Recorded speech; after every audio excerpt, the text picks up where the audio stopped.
अब एक बात बताऊं, एक हदीस का मफहूम मैं आपको सुनाता हूँ। मेरे आका की बारगाह में एक सहाबी आए और अर्ज करते हैं, या रसूल अल्लाह, क्या माँ बाप के इंतकाल के बाद भी उनका कोई हक रह जाता है औलाद के ऊपर?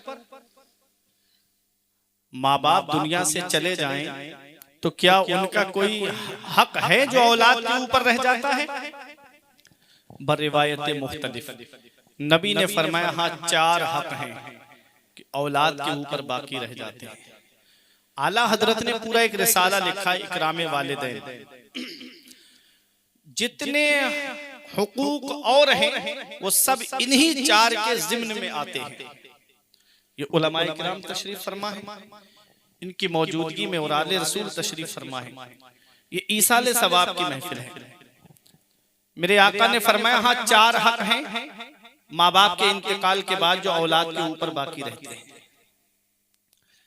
सहाबा ने अर्ज किया, या रसूलल्लाह वो क्या है? नबी ने फरमाया, अस्सलातु अलैहिमा, जब माँ बाप का इंतकाल हो जाए तो उनकी नमाज जनाजा पढ़ी जाए। माँ बाप का इंतकाल हो जाए तो उनकी नमाज जनाजा पढ़ना चाहिए। आज होता क्या है कि इधर इमाम साहब मुसल्ले पे खड़े हैं, सफ़े लगी हुई हैं, इमाम साहब कहते हैं इजाजत दो नमाज जनाजा पढ़ाने की, तो दूर साहब छोटा सा रुमाल सर पे रख के खड़े होके कहते हैं पढ़ाओ नमाज जनाजा। ये औलाद है, इल्ला माशाअल्लाह। काश इस औलाद को तुमने आलिम या हाफिज बनाया होता तो पीछे खड़ा नहीं होता, बल्कि मुसल्ले पे खड़े होकर के अपने बाप की या अपनी माँ की नमाज जनाजा पढ़ाता हुआ नजर आता। अस्सलातु अलैहिमा, नबी फरमाते हैं माँ बाप के दुनिया से जाने के बाद औलाद के ऊपर यह हक रह जाता है माँ बाप का कि उनकी नमाज जनाजा पढ़ी जाए। और दूसरा हक ये है कि उनके लिए इस्तिगफार किया जाए, दुआए मगफिरत की जाए। अब दुआए मगफिरत कौन सा बेटा करेगा? वो बेटा करेगा ना जिसे तुमने कुरान की तालीम सिखाई होगी या कुरान की तालीम दिलाई होगी, उनके लिए दुआए मगफिरत करे। मेरे आका इरशाद फरमाते हैं, मन दखलल मकाबिरा फक़रा सूरत यासीन खफ़फ़ल्लाहु अन्हुम। नबी फरमाते हैं जो कब्रिस्तान जाए और एक मर्तबा सूरह यासीन शरीफ पढ़ दे तो अल्लाह तबारक व तआला कब्रिस्तान के मुर्दों के अजाब में कमी कर देता है और पढ़ने वाले को तादाद के बराबर सवाब अता फरमाता है। कोई बता देगा नहरोसा के कब्रिस्तान में कितने मुर्दे दफन हैं? कोई गिनती करके बता सकता है कितना सवाब है एक मर्तबा सूरह यासीन शरीफ पढ़ने का? कि एक मर्तबा सूरह यासीन शरीफ पढ़ने का ये सवाब है कि कब्रिस्तान के मुर्दों के अजाब में कमी हो जाती है और अल्लाह पढ़ने वाले को तादाद के बराबर सवाब अता फरमाता है। मेरे आका हुजूर सल्लल्लाहु ताला अलैहि वसल्लम ने इरशाद फरमाया, मन दखलल मकाबिरा फक़रा फातिहतल किताब। मेरे आका फरमाते हैं कि जो कब्रिस्तान जाए और एक मर्तबा सूरह फातिहा और 11 मर्तबा सूरह इखलास यानी कुल वल्लाह शरीफ और एक मर्तबा अल हाकुमुत तकासुर हत्ता ज़ुरतुमुल मकाबिर, इस सूरत को पढ़े और इसका सवाब कब्रिस्तान के मुर्दों के लिए ईसाल कर दे तो जितने मुर्दे हैं वो सब उसके लिए मगफिरत की दुआ करते हैं जो ईसाले सवाब करने वाले हैं। आज हम कब्रिस्तान जाते हैं तो कोई मोमबत्ती लगा के आता है, कोई अगरबत्ती जला के आता है ना? यही तो है ना? क्या अच्छा होता कि ये जो पैकेट तुमने मोमबत्ती 5 रुपए का लिया या 10 रुपए का लिया, इसकी जगह गुलाब के फूल ले लेते और कब्र के ऊपर डाल देते, तो जब तक वो तर रहते तस्बीह पढ़ते रहते और मुर्दे को जो है वो उनसियत महसूस होती। ये छोटी छोटी बातें हैं हम जिस पर अमल नहीं करते। जब भी कब्रिस्तान जाओ अपने अजीज की कब्र पर तो थोड़े से फूल लेके चले जाया करो, उनकी कब्र पे डाल दिया करो और वहां खड़े होकर के कुरान की बैठ करके कुरान की तिलावत कर लिया करो। और जब वहां बैठ करके कुरान की तिलावत करोगे तो उनको उनसियत महसूस होगी, उनको कब्र में आराम होगा और तुमको भी, पढ़ने वाले को भी तादाद के बराबर अल्लाह ताला सवाब अता फरमाएगा। सूरह यासीन शरीफ पढ़ने में कितना वक्त लगता है? 5 रुकू हैं। कितना भी हल्के पढ़ने वाला होगा तो 15 मिनट में पढ़ लेगा, 20 मिनट में पढ़ लेगा। जो बाप पूरी प्रॉपर्टी हमारे नाम करके चला गया, क्या हम उसके लिए 20 मिनट नहीं निकाल सकते? क्या हम उसके ईसाले सवाब के लिए 10 मिनट बैठ करके कुरान की तिलावत नहीं कर सकते? मेरे आका हुजूर सल्लल्लाहु अलैहि वसल्लम फरमाते हैं कि माँ बाप के इंतकाल के बाद ये हक रह जाता है कि औलाद जो है अपने बाप की नमाज जनाजा पढ़े, उनके लिए इस्तिगफार की दुआ करे। और उन्होंने जो अहद किया है, कोई वादा कर लिया है और वो दुनिया से चले गए, उसे पूरा ना कर सके तो औलाद को चाहिए कि वो अपने बाप के उस वादे को पूरा करे। 3 हो गए। चौथा, जो वालिद की तरफ से रिश्ते हैं, जो माँ की तरफ से रिश्ते हैं, उनके दुनिया से जाने के बाद रिश्तों को खत्म नहीं करना है, बल्कि औलाद को चाहिए कि वो रिश्ते कायम रखे। जैसे बाप की तरफ से रिश्ता चचा का है, ताऊ का है, फूफी का है, और माँ की तरफ से रिश्ता खाला का है, मामू का है, नाना का है। इन रिश्तों को खत्म नहीं करना है, बल्कि इन रिश्तों को बाकी रखना है। ये माँ बाप के साथ में हुस्न सुलूक है, ये माँ बाप के साथ में भलाई करना है। अब वो औलाद जब माँ बाप जिंदा होते हैं तब उनकी खिदमत नहीं करती, तो उनके दुनिया से जाने के बाद में क्या उनके साथ में भलाई करेगी? आज कितने माँ बाप हैं जो घरों में आंसू बहा रहे हैं। आज कितने माँ बाप हैं जो ऐसी सर्दी के आलम में भी घर में बैठ करके उनकी आंखों से आंसू निकलते हैं। औलाद है कि माँ बाप की खिदमत नहीं करती। आज नौजवानों को आप देखेंगे, वो 2.5 घंटे की फिल्में बैठ करके देखेंगे, लेकिन 10 मिनट अपने माँ बाप के पास नहीं बैठ सकते। एक बाप है जिसकी नजरें दरवाजे पे लगी रहती कि ऐसे डरावने माहौल में भी, जहां हर तरफ खतरा रहता है चारों तरफ, ऐसे डरावने माहौल में भी अगर बेटा घर में नहीं आता तो बाप की नजरें दरवाजे पे लगी रहती कि अभी मेरा बेटा नहीं आया। माँ की नजरें दरवाजे पे लगी रहती कि अभी मेरा लाल नहीं आया।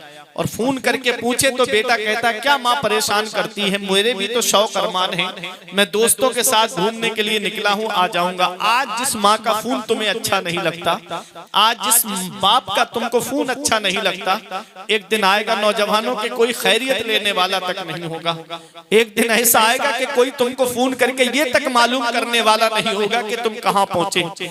एक माँ बाप है जिनके दिल में ऐसी मोहब्बत अल्लाह ने रखी है कि औलाद बाहर चली जाए तो उनकी नजरें दरवाजे पे लगी रहती कि मेरा बेटा कितनी देर में आएगा, मेरा लाल कितनी देर में आएगा।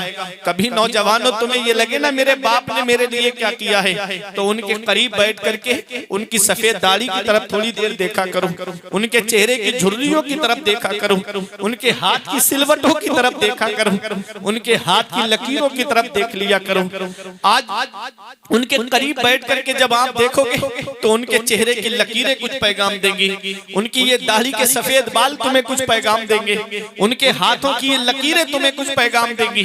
एक दिन मैंने पूछा था अब्बा मेरे हाथ की लकीरें मिट गई, तुम्हारे हाथ की लकीरें कहाँ चली? मेरे हाथ की लकीरें नजर आ रही हैं, तुम्हारे हाथ की लकीरें कहाँ चली गई? तो एक जवाब दिया था बेटा तुम्हारी तकदीर बनाते बनाते हमारे हाथ की लकीरें मिट गई। बाप क्या नहीं करता अपनी औलाद के लिए, बाप कौन सी कुर्बानी नहीं देता अपनी औलाद के लिए, बाप कौन सी परेशानी नहीं उठाता अपनी औलाद के लिए। ये रात में 8-9 बजे आप जाकर के देखें इस नदी के रास्ते पर कोई दूध पूरनपुर पहुंचा करके आ रहा है, कोई इधर पलिया लेकर के जा रहा है। ऐसी सर्दी के आलम में कोहरा जिसमें करीब का नहीं दिखता, जहां हर तरफ खतरा मंडला रहा है चारों तरफ, ये एक बाप ही तो है जो सोचता है 4 पैसे जमा हो जाएंगे मेरी औलाद के खर्चे में काम आएंगे।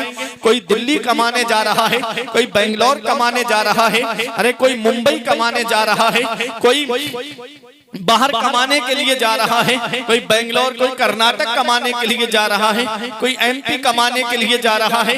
ये एक बाप ही तो है जो सोचता है 4 पैसे जमा हो जाएंगे मेरी औलाद के खर्चे में काम आएंगे। अरे नौजवानों तुम्हें क्या पता, तुम तो आराम से बिस्तर पे सो रहे हो और वो दूसरों के खेतों में मजदूरी करके घर में ला करके पैसे रख रहा है, वो दूसरों के घरों में काम कर रहा है। अल्लाह अकबर। हमारे बुजुर्गों ने फरमाया बाप आंगन में लगे हुए पेड़ की तरह होता है जब शिद्दत की गर्मी पड़ती है, जब शिद्दत की धूप पड़ती है, जब गरम गरम लू के थपेड़े होठों को खुश्क कर देते हैं, ऐसे आलम में आदमी पेड़ के नीचे कुर्सी डाल के बैठे आराम मिल जाता है, पेड़ के नीचे बैठ जाए उसे आराम मिल जाता है। हमारे बुजुर्गों ने फरमाया बाप आंगन में लगे हुए पेड़ की तरह होता है, जो कितनी भी शिद्दत की गर्मी हो, धूप हो, सारी धूप अपनी पीठ पर ले लेता है, लेकिन ये अपनी औलाद तक उसका साया नहीं पहुंचने देता। सारी परेशानियां अपने ऊपर ले लेता है, लेकिन अपनी औलाद तक उन परेशानियों को पहुंचने नहीं देता। इसका पता तब चलता है जिस दिन बाप की चारपाई घर से उड़ जाती है। इसका एहसास तब होता है जब बाप का जनाजा घर से चला जाता है। जिस दिन बाप की चारपाई उड़ गई ना घर से, उस दिन पता चलेगा कितनी बड़ी नेमत से महरूम हो गए। उस दिन एहसास होगा कि आज कितना बड़ा साया हमारे सर से चला गया। बाप जब तक जिंदा होता है तो औलाद के ऊपर औलाद बेफिक्र होती है। खानदान वाले भी मोहब्बत से बात करते हैं, रिश्तेदार भी मोहब्बत से बात करते हैं। और जिस दिन उस बूढ़े बाप का साया सर से उड़ जाए ना, जिस दिन उसकी चारपाई कब्रिस्तान पहुंच जाए ना, उस दिन एहसास होता है कभी घर के बंटवारे के नाम पे लड़ाई, कभी खेतों के बंटवारे के नाम पे लड़ाई। रिश्तेदार भी आंखें दिखाना शुरू कर देते हैं। ये एक बाप है जो सारी परेशानियां अपने ऊपर ले लेता है, लेकिन अपनी औलाद तक परेशानी को पहुंचने नहीं देता। इस वक्त के बारे में तो सोचा भी न था। बेटों से ज़ईफी में हुई खत्म रसाई, घर बार तो बांट लिए शौक से फुरकान, हिस्से में किसी के मगर मां नहीं आई। वक्त ठुकरा देगा एक दिन मेरी सारी ये कुर्बानियां, दामने उम्मीद में फकत नाकामियां रह जाएंगी। शादियों के बाद बेटे तो अलग हो जाएंगे, बाप के हाथों में फकत बैसाखियां रह जाएंगी। बुढ़ापा क्या, जवानी क्या, ये बचपन बांट लेते हैं। न होकर दिल में गुंजाइश तो आंगन बांट लेते हैं। नहीं मंजूर हिस्से में किसी बेटे को अपनी माँ, मगर आपस में बूढ़ी माँ के कंगन बांट लेते हैं। अल्लाह अकबर। बाप क्या है इसका पता तब चलता है जब बाप का साया सर से उड़ जाता है। माँ क्या है इसका पता तब चलता है जब माँ का साया सर से उड़ जाता है। आज जिस दौर में जिंदगी गुजार रहे हो, हर चीज में आपको मिलावट मिलेगी। खाने पीने की चीजों में आपको मिलावट मिलेगी, खाने पीने की अशिया में आपको मिलावट मिलेगी। इस मिलावटी दौर में अगर बगैर मिलावट के कोई चीज है तो वो माँ बाप की मोहब्बत है, जिसमें कोई मिलावट नहीं होती है, जो अपनी औलाद से सच्ची मोहब्बत करते हैं। आज वही बाप बूढ़ा हो जाए हम बोझ समझने लगते, आज वही माँ बूढ़ी हो जाए आज हम उसे बोझ समझने लगते। हमारे कमरे में एसी चले, माँ बाप है कि हाथ वाले पंखे से हवा करे। आज जाड़ों में हमारे कमरों में हीटर लगा है और बाप है कि तीनों झोपड़ियों में रह करके पुरानी रजाई ओढ़ करके अपनी जिंदगी को गुजार रहा है। क्या इस दिन के लिए औलाद को जवान करता है बाप? क्या इस दिन के लिए औलाद के लिए बाप ने जाकर के दुआएं की थी कि मौला मेरे घर में चिराग जलाने वाला आ जाए?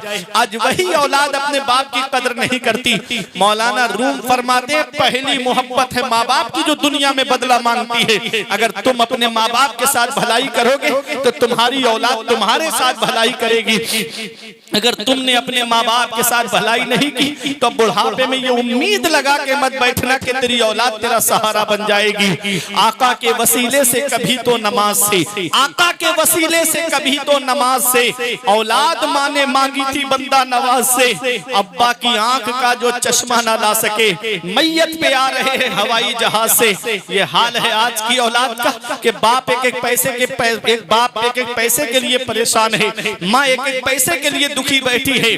बाप दवाई के लिए परेशान है, माँ दवाई के लिए परेशान है। और बेटा है कि अजमेर की बड़ी डेग में पैसे डालकर आ रहा है। बाप एक एक पैसे के लिए परेशान है और बेटा कोई नैनीताल की सैर कर रहा है, कोई दार्जिलिंग की सैर कर रहा है और कोई जाकर के जंगल घूमने के लिए आ रहा है। अल्लाह अकबर। इधर माँ बाप एक एक पैसे के लिए परेशान है और बेटा जाकर के होटलों में वेटरों को टिप दे करके आ रहा है, कोई फिल्मों में पैसे लुटा करके आ रहा है। अल्लाह रब्बुल इज्जत कुरान के दूसरे पारे में फरमाता है सबसे बेहतर खर्चा वो है जो माँ बाप को दिया जाता है। माँ बाप को जो खर्चा दिया जाता है सबसे बेहतर खर्चा वही है। अल्लाह ने 500 रुपए तुम्हें अता फरमाए हैं तो उन 500 रुपए जो तुमने मेहनत मजदूरी करके जो तुमको 500 रुपए मिले हैं उनमें से 100 रुपए अगर अपने माँ बाप को खर्चे के लिए दे दोगे, अल्लाह उन 400 रुपए में इतनी बरकत अता फरमाएगा कि तेरी नस्लें खाएंगी तब भी वो बरकत खत्म नहीं होगी। लेकिन इधर माँ बाप एक एक पैसे के लिए परेशान। बेटा है कि मोबाइलों में पैसे लुटाता हुआ नजर आता है, बेटा है कि अय्याशियों में पैसे लुटाता हुआ नजर आता है। ऐ मेरे प्यारे मुसलमानों, ऐ मेरे नौजवानों, जैसा दूसरा काबा नहीं है, जैसा दूसरा गुंबद खजरा नहीं है, ऐसे ही दूसरे माँ बाप नहीं है। जिस दिन इनकी चारपाई घर से उठ गई, उस दिन तुम चराग लेके भी ढूंढोगे तो बाप जैसा प्यार करने वाली शख्सियत नहीं मिलेगी, माँ जैसी मोहब्बत करने वाली शख्सियत नहीं मिलेगी। बाप आंगन में लगे हुए पेड़ की तरह है। जिस दिन ये पेड़ आंगन से उखड़ गया, उस दिन एहसास होता है कि हम कितने बड़े साये से महरूम हो गए। ऐ ज़िया, माँ बाप के साये की ना कदरी न कर, ऐ ज़िया, माँ बाप के साये की ना कदरी न कर। धूप काटेगी बहुत जब ये शजर गिर जाएगा। जिस दिन ये पेड़ आंगन से उखड़ गया, उस दिन धूप भी परेशान करेगी, गरम गरम लू के थपेड़े भी परेशान करेंगे। अल्लाह रब्बुल इज्जत 15वें पारे में फरमाता है, वक़ज़ा रब्बुका अल्ला तअबुदू इल्ला इय्याहु व बिल वालिदैनि इहसाना। हुक्म दिया तेरे रब ने कि अपने रब के सिवा किसी की बंदगी ना करो और अपने माँ बाप के साथ हुस्ने सुलूक करो। कब? इम्मा यबलुगन्ना इंदकल किबरा अहदुहुमा व किलाहुमा फला तकुल लहुमा उफ़्फ़िन वला तनहरहुमा व कुल लहुमा क़ौलन करीमा। रब फरमाता है जब वो दोनों बुढ़ापे को पहुंच जाएं या उनमें का कोई एक बुढ़ापे को पहुंच जाए तो उन्हें उफ भी ना कहना। इजहारे तनफ्फुर के लिए नफरत के तौर पे सबसे हल्का कलमा उफ है। कुरान ने उस पे भी रोक लगा दी कि माँ बाप को उफ भी मत कहना। वला तनहरहुमा, उन्हें झिड़कना नहीं, गाली देना तो बहुत दूर की बात, उनसे तेज तर्रारी से बात करना तो बहुत दूर की बात। कुरान कहता है झिड़कना भी मत। वक़ुल लहुमा क़ौलन करीमा, जब भी बात करना तो मोहब्बत से बात करना, जब भी बात करना तो प्यार से बात करना। उलमा फरमाते हैं औलाद को अपने माँ बाप से ऐसे बात करनी चाहिए जैसे गुलाम अपने आका से बात करता है, जैसे एक नौकर अपने मालिक से बात करता है। ये माँ बाप है। उलमा फरमाते हैं आदमी की जो अकल है ना वो 40 साल में पूरी होती है। बचपन से लेके जब 40 साल उसकी उम्र हो जाती है तब अकल मुकम्मल होती है, और 40 से लेके 60 तक अकल मुकम्मल रहती है, 20 साल। और जब 60 से ऊपर जाता है तब उसकी अक्ल कम होने लगती है, उसमें बच्चों वाली क्वालिटी आने लगती है। आप देखते होंगे बूढ़े आदमी को कभी कभी वो बच्चों जैसी हरकतें करने लगते हैं। अल्लाह रब्बुल इज्जत का कुरान कहता है कि जब माँ बाप बुढ़ापे में पहुंच जाएं, उनमें का कोई एक बुढ़ापे की हालत में पहुंच जाए तो उन्हें उफ भी नहीं कहना है, उन्हें झिड़कना भी नहीं है, उनसे तेज तर्रारी से बात भी नहीं करना है, उनसे मोहब्बत से बात करना है। जैसे बचपन में हमारी औलाद हो तो वो कितना भी नुकसान कर दे हम उसे प्यार से सीने से लगा लें, हम उसे डांटते नहीं, उसे झिड़कते नहीं। अगर माँ उसकी मारने के लिए आगे बढ़ती है तो बाप कहता है रहने दे, मेरा बेटा है, मेरा लखते जिगर है, सामान तोड़ दिया तो क्या हुआ, मैं दूसरा ले आऊंगा। अल्लाह रब्बुल इज्जत के कुरान को आप समझिएगा। रब फरमाता है वक़्फ़िद लहुमा जनाहा ज़ुल्ल मिनर रहमा वक़ुर रब्बिरहमहुमा कमा रब्बयानी सगीरा। अपने माँ बाप के लिए मेहरबानी का बाजू बिछाओ और उनके लिए ऐसे दुआ करो, या अल्लाह मेरे माँ बाप पे ऐसा रहम फरमा जैसा उन्होंने बचपन में मेरे ऊपर रहम किया था। माँ बाप कैसे रहम करते हैं अपने बच्चों पर बचपन में? एक तो मतलब इसका यह है कि अपने माँ बाप के लिए मेहरबानी का बाजू बिछाओ, और एक मतलब इसका यह है कि अपने माँ बाप के लिए अपने बाजुओं को समेट लो, अपने माँ बाप के लिए अपने बाजुओं को सकोड़ लो। जैसे परिंदा जब ऊपर उड़ता है तो उसके पर फैले हुए होते हैं, बाजू फैले हुए होते हैं, और जब अपने घोंसले की तरफ आता है तो बाजू समेट के आता है, बाजू सकोड़ करके आता है। और जब अपने मकान में आया, अपने घोंसले में आया तो बाजू समेट लिए उसने। अल्लाह कुरान में फरमाता है कि अपने माँ बाप के लिए अपने बाजुओं को सकोड़ लो। मतलब यह है कि तुम डॉक्टर होगे तो घर के बाहर होगे, तुम इंजीनियर होगे तो घर के बाहर होगे, तुम प्रोफेसर होगे तो घर के बाहर होगे, तुम आईएएस आईपीएस होगे तो घर के बाहर होगे। जब घर के अंदर आओ तो अपने माँ बाप के लिए बाजुओं को समेट करके आओ। घर के अंदर जब आओ तो डॉक्टर बन के मत आना, इंजीनियर बन के मत आना, प्रोफेसर बन के मत आना, आईएएस आईपीएस बन के मत आना। जब घर के अंदर आओ तो माँ बाप का बेटा बनकर आना, उनका लखते जिगर बनकर अपने माँ बाप की खिदमत करते हुए। रब फरमाता अपने माँ बाप के लिए अपने बाजुओं को समेट लो, अपने माँ बाप के लिए अपने बाजुओं को सकोड़ लो और ऐसे दुआ करो, या अल्लाह मेरे माँ बाप पर ऐसा रहम फरमा जैसा उन्होंने बचपन में मेरे ऊपर रहम किया था। माँ बाप दुनिया से चले जाएं तो उनका ये हक है औलाद के ऊपर के औलाद उनके लिए बख्शिश की और मगफिरत की दुआ करती रहे। ये हक रह जाता है माँ बाप का औलाद के ऊपर कि वो अपने माँ बाप के लिए बख्शिश की और मगफिरत की दुआ करती रहे। तो आज अगर माँ बाप जिंदा हैं तो उनकी लंबी उम्र की दुआ करो, और माँ बाप या उनमें से कोई एक दुनिया से चला गया है तो आले रसूल मौजूद हैं, यहाँ सलाम तक रुकिएगा, आले रसूल दुआ फरमाएंगे। अल्लाह रब्बुल इज्जत आले रसूल की दुआओं को कबूल फरमाए। तो हमारे जो मरहुमीन हैं अल्लाह ताला आले रसूल के सदके वसीले से उनकी बख्शिश फरमाते हैं। यहीं बैठे आप हज़रात, आती हैं रोज रोज कहाँ ऐसी हस्तियां, बसती हैं जिनके दम से मोहब्बत की बस्तियां। कुछ मुंतखब जलसे होते हैं नहरोसा की सरजमीन पे जिसमें सादाते किराम की आमद होती है, और आप उन नौजवानों को दुआ दो कि जिनके वसीले से आले रसूल के कदम आपकी बस्ती में पड़ जाते हैं, जहाँ हुसैन की आल के कदम आपकी बस्ती में पड़ जाते हैं। जो मुस्तफ़ा के सना खान बन के रहते हैं वो अपने अहद की पहचान बन के रहते हैं। जुदा है शान अली तेरे शहजादों की, जहाँ भी रहते हैं सुल्तान बन के रहते हैं। या अय्युहल इंसान, ऐ इंसान, मा गर्रका बिरब्बिकल करीम, करम करने वाले रब से तुझे किस चीज ने धोखे में रखा। अल्लज़ी खलक़का फसव्वाका फअदलक, वो अल्लाह जिसने तुझे पैदा किया तो तेरे अंदर कोई कमी नहीं रखी, बराबर इंसाफ फरमाया। अल्लाह ने हमारे हाथ पैदा फरमाए तो छोटा बड़ा हाथ नहीं दिया, हमको बराबर हाथ अता फरमाए। हमको टांगे अता फरमाई तो कोई छोटी बड़ी टांग नहीं दी, बल्कि हमको बराबर टांगे अता फरमाई। कान हमको दो कान अता फरमाए तो कोई कान कम ज्यादा सुनने वाला नहीं दिया, बल्कि बराबर सुनने वाले कान हमको अता फरमाए। दो आंखें हमको अता फरमाई तो कोई आंख हमको कम ज्यादा देखने वाली नहीं दी, बल्कि बराबर देखने वाली आंखें उस रब ने हमको अता फरमाई।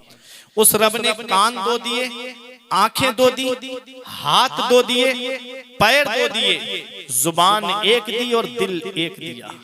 क्यों? दिल एक जुबान एक, ऐसा क्यों?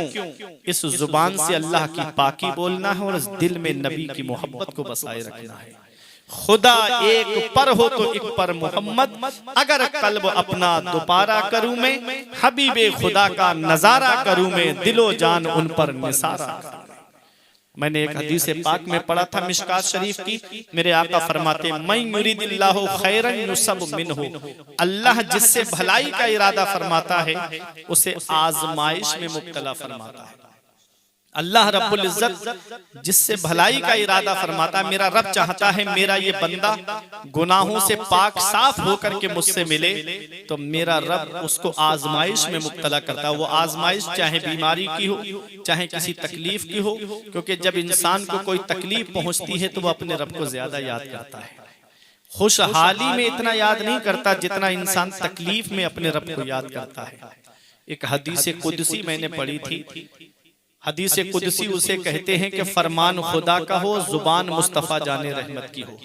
रसूलुल्लाह सल्लल्लाहु अलैहि वसल्लम के कौलो फ़िलो तकरीर को हदीस कहते हैं, और फरमान खुदा का हो और रिवायत करने वाले मुस्तफ़ा जाने रहमत हो उसे हदीस कुदसी कहते हैं, और फरमान नबी का हो, रिवायत करने वाले सहाबा हो या सहाबा का फरमान हो, रिवायत करने वाले ताबई हो, तो उसको हदीस कहते हैं। अब सुनो हदीस कुदसी क्या है। मेरा रब फरमाता है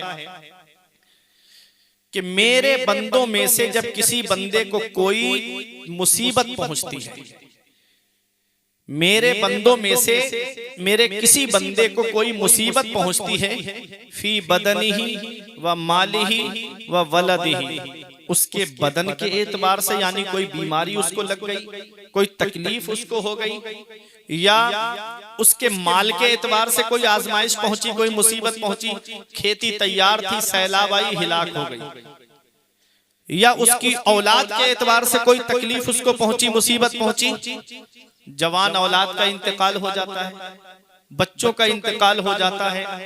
हदीस कुदसी में है, मेरा रब फरमाता है फस्तक़बलहु बिसब्रिन जमील, रब फरमाता है मेरा बंदा इस मौके पे सब्र जमील करता है और कहता है इन्ना लिल्लाहि व इन्ना इलैहि राजिऊन, ए अल्लाह हम तेरे ही लिए दुनिया में आए हैं और तेरी ही तरफ हमको पलट के जाना है। मौला माल तूने दिया ले लिया, औलाद तूने दी तूने ले ली, मौला ये तकलीफ जो मुसीबत मेरे ऊपर आई है मौला तू ही इसे दूर करने वाला है। जब बंदा सब्र जमील का मुजाहिरा करता है, रब फरमाता है इस्तहियतु अन अंसुबा लहू मीज़ाना और अंशुरा लहू दीवाना, रब फरमाता है मुझको हया आती है कि मैं उसका नाम आमाल खोलूं कयामत के दिन और उसके लिए मीज़ान अमल कायम करूं। जो बंदा मुसीबत पे सब्र करता है, जो बंदा अपनी औलाद के इंतकाल पे सब्र करता है, या माल के हिलाक होने पे सब्र करता है, परवरदिगार आलम ऐसे बंदे को बगैर हिसाब व किताब के जन्नत अता फरमाता है। तो सब्र करना चाहिए, सब्र करना चाहिए। करबला का मैदान अपनी निगाहों के सामने रखा करो। अगर किसी का जवान भाई चला जाए तो वो हजरत अब्बास की शहादत को देख करके सब्र कर ले। अगर किसी का बाप दुनिया से चला जाए तो वो इमाम ज़ैनुल आबिदीन के सब्र को देख करके कि आका इमाम हुसैन की शहादत पर इमाम ज़ैनुल आबिदीन ने कैसे सब्र किया था। ये करबला का मैदान हमको जिंदगी जीने का सलीका सिखाता है। अगर किसी का बचपन में कोई बच्चा चला जाए तो वो हजरत अली असगर की शहादत को याद कर ले और मेरे हुसैन का सब्र देख ले। इमाम हुसैन की शहादत पर हजरत ज़ैनब का सब्र, हजरत शहरबानो का सब्र, हजरत सकीना का सब्र और इमाम ज़ैनुल आबिदीन का सब्र देख लोगे। हम पे क्या मुसीबतें आई हैं, हम पे क्या परेशानियां आई हैं और हम क्या सब्र करते हैं जो सब्र करबला वालों ने करके हमको दिखा दिया। कोई परेशानी आए, करबला का वाकया निगाहों के सामने लाओ, तुमको सब्र करना आ जाएगा। खुद खाते नहीं थे, औरों को खिलाते थे, कैसे साबिर थे मोहम्मद के घराने वाले। रब फरमाता है ऐ इंसान, कर्म करने वाले रब से तुझे किस चीज ने धोखे में रखा।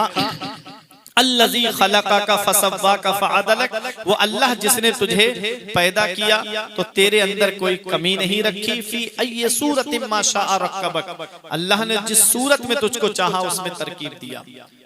आदम अलैहिस्सलाम से लेके अब तक, अब से लेके सुबह कयामत तक मेरे रब ने किसी की सूरत को एक सा नहीं बनाया है। अल्लाह रब्बुल इज्जत ने हर एक को अलग अलग सूरत में पैदा फरमाया है। अपने रब की पाकी बयान करो, अपनी रब की नेमतों को याद करो और अल्लाह की नेमतों को याद करके अल्लाह की नेमतों का शुक्रिया अदा करो। मस्जिदों को आबाद करो, नेक अमल करके दुनिया से जाओ, नमाजें पढ़ के दुनिया से जाओ। मैं दुआ करता हूँ परवरदिगार आलम की बारगाह में कि जो जिनके ईसाले सवाब की गर्ज से हम और आप यहाँ पर जमा हुए हैं, परवरदिगार आलम रशीद भाई की कब्र में रहमत व अनवार की बारिश अता फरमाए, उनके गुनाह सगीरा और कबीरा को मुआफ फरमाए, उनको जन्नतुल फिरदौस में आला से आला मकाम अता फरमाए, घर वालों को, उनके शहजादे को, पसमानदगान को सब्र जमील अता फरमाए, सब्र जमील पर अजर अजीम अता फरमाए। मैं दुआ करता हूँ परवरदिगार आलम की बारगाह में कि मेरे कुछ अर्ज करने में सबकत लिसानी की वजह से या बतकाज़ा बशरियत कोई गलती हो गई हो तो मौला मुझे माफ फरमाए। अस्तगफिरुल्लाह रब्बी मिन कुल्ले ज़ंबि व अतूबु इलैहि। कलमा तैयब पढ़ें ला इलाहा इल्लल्लाह मुहम्मदुर रसूलुल्लाह सल्लल्लाहु अलैहि वसल्लम। अस्सलाम।